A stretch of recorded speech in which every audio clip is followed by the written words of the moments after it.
तर नमस्कार मंडळी, कोकणकर नम्रता व्लॉग या चॅनेलमध्ये तुमच्या सर्वांचं स्वागत करते। तर तुम्हाला सर्वांना सर्वात पहिलं कृष्ण जन्माष्टमीच्या हार्दिक हार्दिक शुभेच्छा। तर कृष्ण जन्माष्टमीच्या आदल्या दिवशी आहे ना, रात्री 12 वाजता जेव्हा कृष्णांचा जन्म होतो त्या दिवशी आहे ना आमच्या इथे आहे ना एक नैवेद्य दाखवला जातो। तर त्या नैवेद्यामध्ये ना आंबोळ्या असतात, तसंच शेगळ्याच्या पाण्याची भाजी असते, काळ्या वाटाण्याचं सांबार असतं। तर त्यासाठी आहे ना आईने आंबोळा बनवण्यासाठी आहे ना आता हे पहिले आहेत ना 1 किलो तांदूळ भिजायला घातलेले होते। त्याच्यामध्येच आहे ना अर्धा पावशेर उडदाची डाळ भिजायला घातली, थोडंसं मेथीचे दाणे सुद्धा भिजायला घातलेले होते।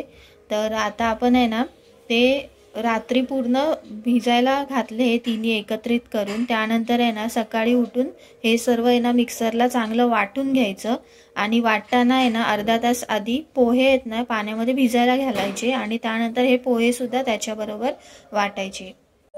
तर सकाळी उठल्यानंतर आहे ना ते आपण वाटून घेतलेलं आहे चांगल्या प्रकारे आणि ह्याच्या आंबोळ्या आहेत ना रात्री मग संध्याकाळी तुम्ही 8 ते 9 वाजता केलात ना तरी चालतील। तर हे पीठ आहे ना आपण थोडं संध्याकाळपर्यंत ना येण्यासाठी ठेवायचं चांगलं आणि त्यानंतर आपण आंबोळ्या करायच्या। पीठ पण चांगलं येईल संध्याकाळपर्यंत। मग तर आपण आहे ना आता शेवग्याच्या पाण्याची भाजी बनवून घेऊया। त्यासाठी आहे ना मी बाजारातून शेवग्याच्या शेंगाची म्हणजे जी पालेभाजी असते ना ती 10 रुपयाला 2 जुडी, 20 रुपयाला 1 जुडी, असं 40 रुपयाला 2 जुड्या होत्या। आज ती भाजी खरं महाग असतेच, नेहमी 10 रुपये जुडी असते, आज 20 रुपये जुडी आहे। तर ही भाजी आहे ना मी 2 जुड्या आणल्या मार्केटमधून। त्यानंतर आहे ना ह्याची पानं अशी काढून घेतली, त्याच्या ज्या दांडी असतात ना ते नाही घ्यायचं, पानच घ्यायची फक्त ह्याची अशी। त्यानंतर आहे ना आपण स्वच्छ पाण्याने धुवून घ्यायची, कारण त्याच्यावरती आहे ना खूप अशी धूळ साठलेली होती। तर त्यामुळे आहे ना स्वच्छ पाण्याने मी चांगली धुवून घेतलेली आहे, 2 ते 3 पाण्याने। आता ही भाजी आहे ना आपण चांगली आहे ना बारीक कापून घेऊया, बारीक कापून घेऊया एकदम। काही जण आहे ना भाजी पहिली शिजवून घेतात त्यानंतर मग ती फोडणीला टाकतात। आम्ही आहे ना ही भाजी पहिलं म्हणजे कापून घेणार आहे, नंतर ती भाजी चांगली मळून घेणार आहे त्याच्यामध्ये थोडंसं मीठ टाकून। तर आपण आहे ना भाजी चांगली बारीक चिरून घेतलेली आहे, त्यावरती आहे ना मीठ टाकून घेतलेले आहे। तर आता आपण आहे ना ही भाजी चांगली मळून घेऊया।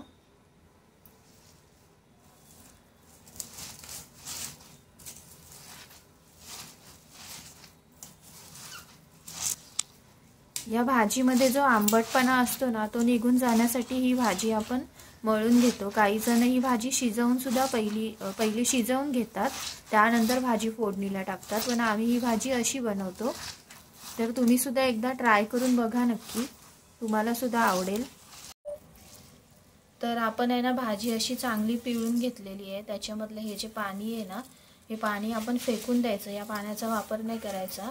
भाजी अशी हाताने आहे ना चांगली पिळून घ्यायची एकदम। तर आता आपण आहे ना भाजी फोडणीला टाकून घेऊया। तर भाजी फोडणीला टाकण्यासाठी एका टोप घेतलेला आहे, टोपामध्ये तेल टाकून घेतलेलं आहे। तर आता आपण आहे ना त्याच्यामध्ये सर्वात पहिलं ना लसूण टाकून घेऊया। आता आपण आहे ना तेलामध्ये लसूण टाकून घेतलेली आहे, लसूण आपण आहे ना चांगली फ्राय करून घेऊया तेलामध्ये। त्यानंतर आहे ना आपण त्याच्यामध्ये राई जिरं टाकून घेऊया।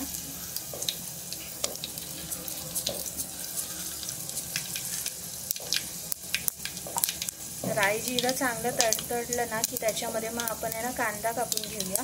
कांद्याचं प्रमाण आहे ना थोडंसं जास्तच घ्यायचं, 3 ते 4 कांदे घेतलेले आहे मी, छोटे कांदे 3 ते 4 घेतलेले आहेत, मोठे असतील तर 2 कांदे घेतलात तरी चालेल, एकदम बारीक चिरून घ्यायचे कांदे। तर आपण आहे ना कांदा चांगला तेलामध्ये आहे ना फ्राय होईपर्यंत तेलामध्ये परतून घ्यायचा। तर आहे ना कांदा आपण चांगला लालसर होईपर्यंत परतून घेतोय।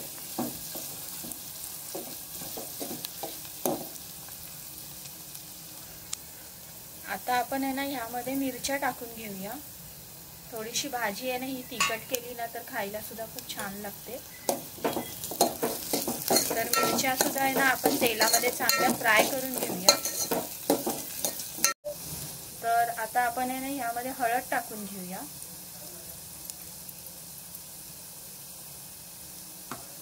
हळद आपण टाकून घेतलेली आहे. आता आपण याला तेलामध्ये चांगली याला फ्राय करून घेऊया.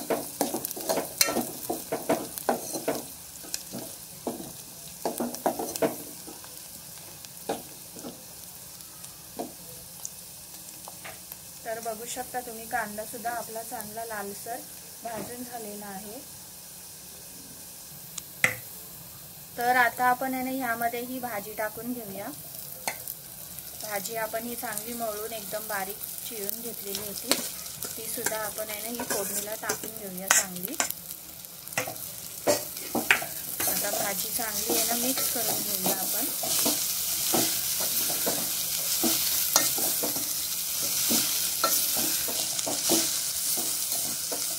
तर भाजी आपण बघू शकता तुम्ही चांगली मिक्स करून घेतलेली आहे.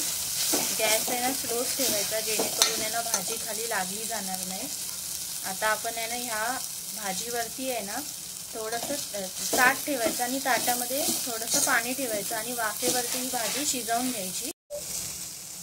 आणि सर्वात मेन म्हणजे आपण ही भाजी मळताना त्याच्यामध्ये आपण मीठ घातलेलं तर तेवढंच लक्षात ठेवायचं. भाजी आपण बनवल्यानंतर भाजीमध्ये थोडंसं मीठ टाकायचं, जास्त मीठ नाही टाकायचं, कारण ऑलरेडी आपण आधी मीठ टाकलेलं असतं त्यामध्ये.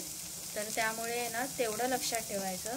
त्यानंतर आता आपण टोपावरती एक ताट ठेवूया. ताटामध्ये थोडंसं पाणी घालून ठेवूया, जेणेकरून भाजी वाफेवरती चांगली शिजली जाईल.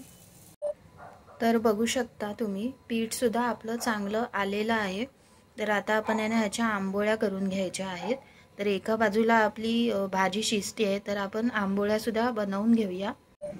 तर आपण भाजीमध्ये टाकण्यासाठी हे एवढं असं खोबरं किसून घेतलेलं आहे. भाजी आपली थोडीशी शिजली की आपण मग त्यानंतर ह्याच्यामध्ये भाजीमध्ये हे खोबरं टाकून घेऊया. तर आपली भाजी चांगली शिजून झालेली आहे. आता आपण त्याच्यामध्ये खोबरं टाकून घेऊया. खोबऱ्याचं प्रमाण थोडंसं जास्तच घेतलेलं आहे मी. तुमच्या आवडीनुसार आहे. तुम्हाला जर थोडंसं म्हणजे कमी खोबरं वापरायचं असेल तर तुम्ही वापरू शकता. तर आता आपण हे चांगलं भाजीमध्ये मिक्स करून घेऊया.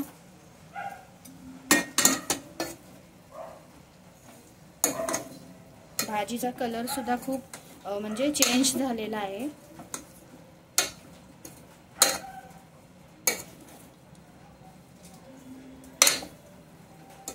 तर तुमच्या इथे ही भाजी कशी बनवली जाते हे नक्की कमेंट करून सांगा. आता आपण ह्याला परत एकदा वाफ आणून देऊया. आता आपण काळ्या वाटाण्याची आमटी बनवण्यासाठी सर्वात पहिलं कुकरमध्ये तेल टाकून घेतलेले. त्यानंतर त्याच्यामध्ये आलं लसूणची पेस्ट टाकून घेतली. हे वाटण टाकून घेतलेले. वाटणामध्ये आपण ओलं खोबरं घेतलेलं आहे, थोडंसं कांदे घेतलेले आहे 2 ते 3. तर आपण वाटण चांगलं भाजून घेतलं. त्यानंतर त्याची अशी पेस्ट करून घेतली. तर आपण वाटण चांगलं तेलामध्ये पहिलं फ्राय करून घेऊया. तर आपलं वाटण चांगलं भाजून झालेलं आहे. तर त्यामध्ये आपण मसाले टाकून घेऊया. मसाल्यांमध्ये सर्वात पहिले मी हळद पावडर टाकून घेतलेली आहे. हळद घेऊया थोडीशी टाकून.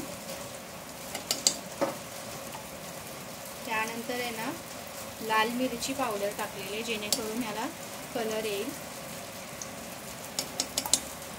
त्यानंतर आपण ह्याच्यामध्ये मालवणी मसाला टाकून घेऊया 2 चमचे. आणि गरम मसाला पावडर टाकून घेऊया.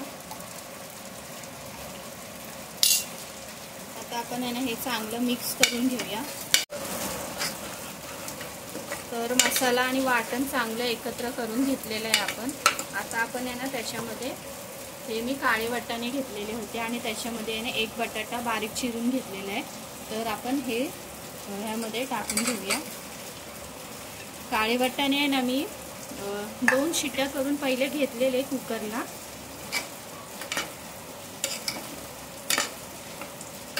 आता ही भाजी सांबार म्हणजे एकदम पातळ भाजी करायची आहे मला आंबोळ्यांबरोबर खाण्यासाठी. तर ह्याच्यामध्ये मी पाणी घालणार आहे. तुम्हाला जर सुकी भाजी करायची असेल तर त्याच्यामध्ये पाण्याचं प्रमाण थोडंसं कमीच ठेवायचं. आता मी ह्याच्यामध्ये रस्सा भाजी करणार आहे, त्यामुळे ह्यामध्ये आहे ना मी थोडंसं जास्त पाणी टाकणार आहे। तर ह्यामध्ये आहे ना मी हा पूर्ण ना एवढा अर्धा टोप पाणी घालून घेतलेला आहे। आता आपण आहे ना हे चांगलं आहे ना पहिलं मिक्स करून घेऊया, जेणेकरून भाजी आणि वाटण आहे ना खाली लागलं जाणार नाही। तर आपण आहे ना ह्याच्यामध्ये चवीपुरतं मीठ टाकून घेऊया। तर आता आपण आहे ना काय करायचं, 3 ते 4 शिट्ट्या ना परत एकदा करून घ्यायच्या, जेणेकरून वाटाणे सुद्धा चांगले शिजले जातील आणि बटाटा सुद्धा आपला चांगला शिजला जाईल। तर अशा प्रकारे आहे ना कुकरला मी झाकण लावून घेते आणि त्यानंतर आहे ना 3 ते 4 शिट्ट्या चांगल्या करून घेते। तर आपण आहे ना आंबोळ्या बनवायला घेतलेल्या आहे। ॲक्च्युली व्हिडिओ नाही बनवला कारण घरी थोडंसं काम चालू होतं, तर त्यामुळे ना व्हिडिओ बनवता आला नाही। तर आपण आहे ना आंबोळ्या अशा बनवायला घेतलेल्या आहेत। दोन्ही साईडनी आपण चांगल्या लालसर भाजून घ्यायच्या।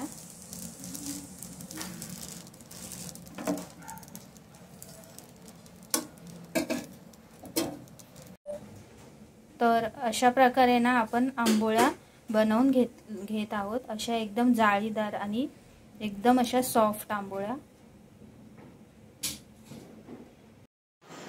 तर आपण आहे ना हे आज नवीन मंदिर घेतलंय, कसं वाटलं तुम्हाला कमेंट करून नक्की सांगा। काय प्राइस असेल याची मंदिराची सांगा। हे ब्राऊन आहे, तुम्हाला ब्लॅक दिसत असेल पण हे ब्राऊन आहे ॲक्च्युली पूर्ण। तर मित्रांनो बघा, ही अशी मूर्ती आम्ही आणलेली आहे। हे पूजेसाठी ठेवणार आहोत आपण, कायमस्वरूपी ठेवणार आहोत। पण ही आज जन्माष्टमीनिमित्त ही मूर्ती आपण बघा कशी आहे, सुंदर आहे का? कमेंट करून सांगा। कोणाकोणा आवडली का तुम्हाला मित्रांनो, कमेंट करून सांगा कशी वाटली मूर्ती बाळकृष्णांची। तर या मूर्तीला आपण 108 वेळा अभिषेक, पंचामृत स्नान अभिषेक आणि हे करणार आहोत आपण पूर्ण त्यांची पूजा, षडोपचारे पूजा करणार आहोत आज। हां, त्याच्यामध्ये बसवणार त्यांना आणि पाळणा हे करणार, हलवणार आहे। हे मोरपीस आणलं आहे आपण त्यांच्यासाठी। कसं वाटलं तुम्हाला कमेंट करून सांगा। हे मोरपीस आणलं आहे।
तर आपण आहे ना 108 तुळशी पत्रे वाहिली.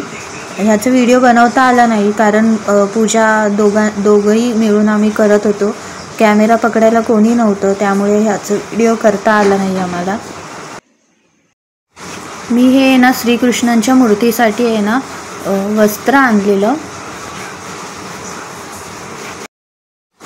तर आपली साध्या आणि सोप्या पद्धतीने केलेली पूजा तुम्हाला कशी वाटली ही कमेंट करून नक्की सांगा. आणि आमचं काही चुकलं असेल तरी कमेंट करून नक्की सांगा.